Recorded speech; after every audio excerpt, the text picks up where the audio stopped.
How's it going, agents? Hey, this is Sean and Blanca with Sean and Blanca Real Estate. And as you know, Blanca and I have been working together for a long time. And now we're starting to work with agents around the country. They're coming to us, looking to just partner with us and kind of trying to learn some of the things we do. And for this video, I want to talk about how I can help you guys make over $250,000 a year on a continual basis, because I think with real estate, we get into the trap of chasing leads and also looking for systems that are going to produce our business, where we need to flip the mentality on that and talk about how, as agents, we need to develop a business, a brand, and activities that are a little bit more personal and more based in relationships. And so in this video, there's tons of ways to generate leads, okay? Zillow and, all the services that agents pay for to go out there and generate leads. And we're not gonna be talking about that today. So we're gonna be talking about 10 things that we use. Of course, we do a lot of things, but these are gonna be just 10 tips that we thought would be handy for you guys to help you get going and to have that mindset of building a business and a long-lasting career in real estate that's gonna continue to have relationships coming back to you, whether we're in a recession or whether the market is booming. So number one that we do is we offer to actually help people with their real estate needs. We're not looking to go over there and attack them and trying to get them to sign a paperwork immediately. We literally, without strings attached, volunteer and ask, hey guys, for example, if it's a seller, like, hey, we should stop over sometime and just get some ideas going about your house, and maybe there's some things you can do that would be helpful to help just get ready to sell. They might not be looking to sell for maybe a year or two from now, but guess what? We have set so many appointments with people just doing this and offering our help that it has just turned into a ton of listings, and we've increased our listings continuously over the last 3 or 4 years, especially. So, and then people are like, you know what, that sounds great. I'd love some free advice, because they know that we're the experts. So offer to go to their house and look at their rooms and kind of give them some suggestions. And guys, we always, end up talking more about what we do.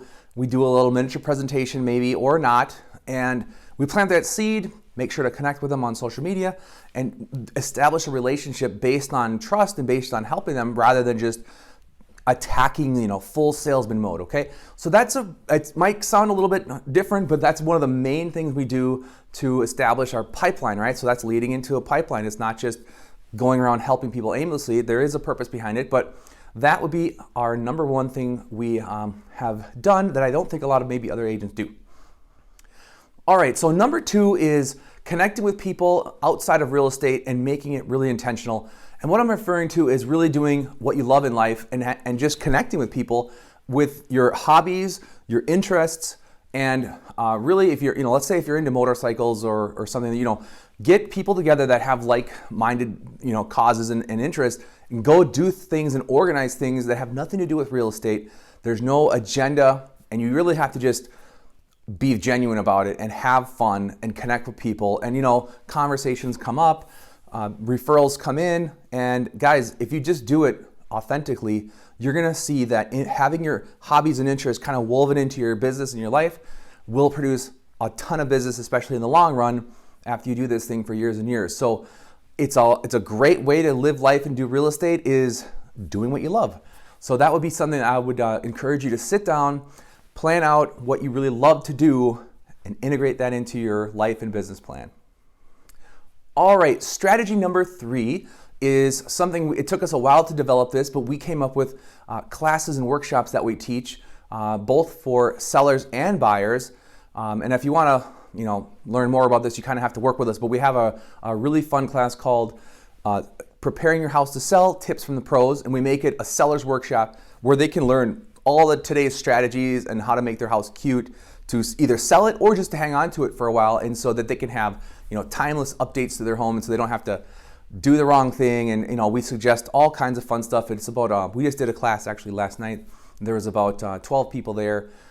All of us, they all gave us feedback, and we'll probably pick up 1 or 2 listings out of that class over the next 12 months. So that was a pretty sweet deal.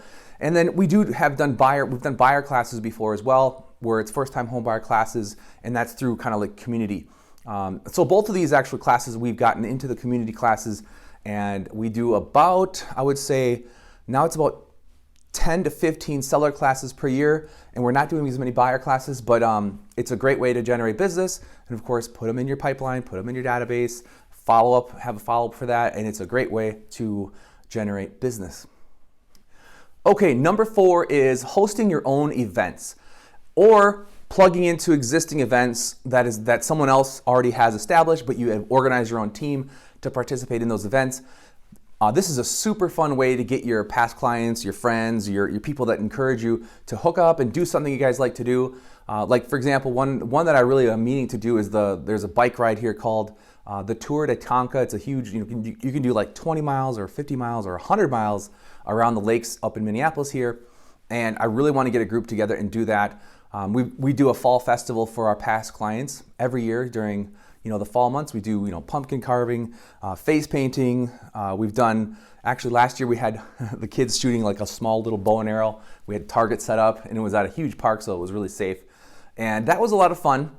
So events have just a really fun way to connect with your people, and it's a way for you to get creative. And so I would suggest maybe planning at least one main event per year for your people. All right, number 5 is to join a networking group, a business networking group where there are professionals who intentionally meet on a regular basis and then pass referrals with each other. And this is usually a weekly or bi-weekly meeting that you have to attend, but you have to be dedicated, you have to be serious, and you have to be a person who enjoys referring other businesses. You can't be just showing up and expecting business to fall in. You got to invest. And so we are part of a business networking group here. We attend every week, and we've gotten some business. We've only been there for about a year, but I think we've gotten about 2 or 3 deals already. And so for a lot of agents, that can be a huge difference in their business. So networking group. Okay, number 6 is have a promotion or have something that is a fun promotion or discount or something that you can offer sometimes to make the phone ring. Because yes, you might be a great agent, but if they're comparing you to a couple other agents and maybe the agent that you're competing with is lowering their discount, or maybe they're a discount agent, but if you have a fun promotion that is kind of catchy and is like, for example, we have a buyer's promotion. If you want to check it out, it's just buyerpromo.com, and we make it fun. We have a really cool closing gift that people can sign up and choose their own closing gift. And right now we're even running a winter promotion. And so it's just kind of another little tool in your toolbox if you're meeting a person at the open house, it's another thing to say, hey, by the way, we are running a winter promotion right now. I'd like to send you that. It's actually a sweet deal. You got to check it out. And if I have time, if I have my computer open, I'll just pull it up and show them right on the spot. And so it's just another way to start conversation. And when someone doesn't know you, if you have something to offer, it's a little bit better than having absolutely nothing, right? So that's one suggestion, is have a promotion or a fun kind of a deal that you're doing in real estate. Okay, number 7 is case studies. And now guys, let's just talk about listings right now. If you're gonna go to a seller and tell them how great you are and how amazing you are, but you can't have a case study to show some of the examples that you've done in the area and how you've successfully helped sellers do this and that. We've got before and after pictures. We've got whole case studies that we've built right into our listing presentation. And this is why we pretty much have about an 80 to a 90% close rate when we do a listing presentation, is because you can't really argue with case studies. Most agents do not do them. So when you pull out a case study and you lay out a couple of really nice stories, it's very hard to argue with, and most of the time you're gonna win the listing. Okay, number 8 is you gotta have a just cause or something inspirational that you're supporting, that you're doing, you're volunteering. And I think it's a good idea to include this in some of the things that you show the world, like your social media, because in real estate we always talk about closing deals and all this stuff, but a lot of people see us and they only see that we're out there hustling and making money, but they don't really see that we're giving back. So I think it's very important for everyone to have a just cause or a ministry or some kind of thing that you're passionate about that you can share with the world, encourage other people to maybe join you, and just be really fun and uplifting about it. And so that has been, it's something that really should shape your business and your brand, is giving back.